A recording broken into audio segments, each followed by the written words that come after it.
Good morning everyone. আশা করি সবাই খুব ভালো আছেন আর আমরাও ভালো আছি। আজকে সকাল সকালই একটা মিনি ব্লগ নিয়ে চলে এসেছি। আজকে বাড়িতে একটু পুজো আছে। পুজো মানে আমাদের লোকনাথ বাবার ফটো আছে যেহেতু, তাই মা ওই ফটোর সামনে আর কি একটু পুজো দেয় নিচে। তাই আজকে একটু হালকা পাতলা রান্নাই করেছি। আর এই যে হাজব্যান্ড অফিসে বেরিয়ে যাচ্ছে।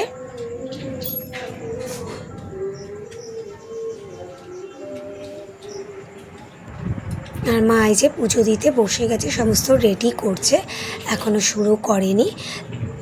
এই আর কি পুজোয় সবে বসেছে।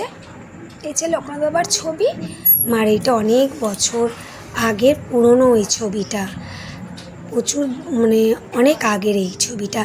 আর এই যে গোপালকেও একটু সাজিয়ে দিয়েছে আজকে যেহেতু।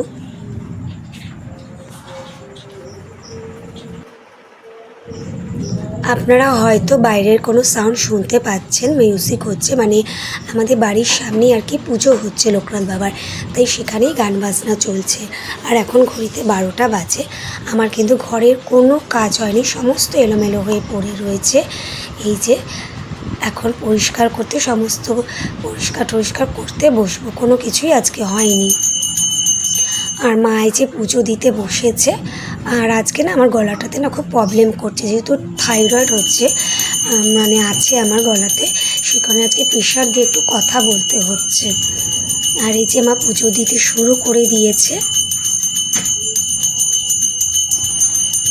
আর মা প্রতি বছরই গোপালের সামনে আজকের দিনে, মানে লক্ষ্মী বাবার পুজোর দিন আর কি অন্নভোগ দেয় আর কি। আর সেটাই আমরা সবাই আর কি দুপুরবেলা এটাই আর কি আমরা প্রসাদ হিসেবেই খাওয়া দাওয়া করি।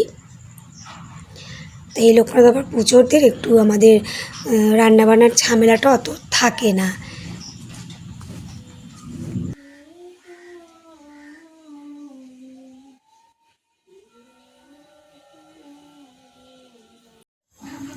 এখন বাজে ঘড়িতে রাত 9টা।